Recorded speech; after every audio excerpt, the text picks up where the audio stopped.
ഈ no gold wedding ഒക്കെ current ഭയങ്കര ട്രെൻഡിങ് ആണല്ലോ.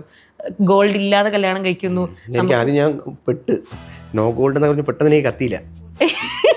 ലക്ഷ്മി ആലോചിക്കട്ടെ, ചേട്ടാ നീ ഇപ്പം എന്ത് പറയും, എൻ്റെ അടുത്ത് പറഞ്ഞിട്ടാണോ വലിയ ഇംഗ്ലീഷൊക്കെ ചോദിക്കണമെങ്കിൽ അനങ്ങാതിരുന്നോ, ഞാൻ പറഞ്ഞോളാം എന്ന് പറയും. നോ ഗോൾഡ് വെഡിങ് അല്ല ഓക്കെ, അത് നോ ഗോൾഡ് എന്ന് ഞാൻ ആദ്യം കേട്ടില്ല. വേറെന്തോ പറയണത് ദൈവം ഈ പെട്ടല്ലോ സ്റ്റക്കായി. ക്ലാസ് എന്തിനാണ് ലക്ഷ്മി കൊണ്ടുവന്നാ ചേട്ടാ അധികമൊന്നും പറയരുത്, എന്നെ പറ്റി എന്തെങ്കിലും പറഞ്ഞാൽ ഞാൻ എണീച്ചപ്പോ അഭിമന്യുവിനെ പിടിച്ചിരുത്തോന്നു. ഈ ക്ലാസ് ഒക്കെ എടുത്തിട്ടാണോ പിന്നെ വണ്ടി ചേച്ചി എന്തൊക്കെ കാര്യങ്ങൾ പറഞ്ഞു പഠിപ്പിച്ചേ? എന്നെ ടോളർ ചെയ്ത് അതിപ്പോ കഴിഞ്ഞു, അതൊരു 10 വട്ടം കഴിഞ്ഞു. എന്റെ ഏജ് പറയരുത്, അതും കഴിഞ്ഞു. ഞാൻ പറഞ്ഞില്ല. അല്ല നീ പറഞ്ഞു കൂട്ടി പറയരുതെന്ന് പറഞ്ഞില്ലേ, അതും കഴിഞ്ഞു. അത് കഴിഞ്ഞു. അങ്ങനെയുള്ള അവളെ പറ്റിയിട്ട് അധികം നെഗറ്റീവ് അടിക്കരുത്. ഭാഗ്യം ചേച്ചി ഇതൊന്നും പറയണ്ടായിരുന്നു. ചേച്ചി പറഞ്ഞ സാധനങ്ങൾ ഓർത്ത് വെച്ച് ചേട്ടൻ പറഞ്ഞിട്ടുണ്ട്.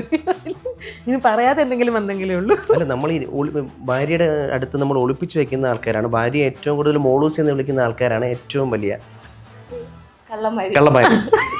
ഞാൻ എന്റെ വൈഫിനെ മോളൂസ് എന്ന് വിളിക്കും. ഞാൻ വീട്ടിൽ പോയി കഴിഞ്ഞാൽ നമ്മൾ തമ്മിൽ നല്ല അടിയാണ്.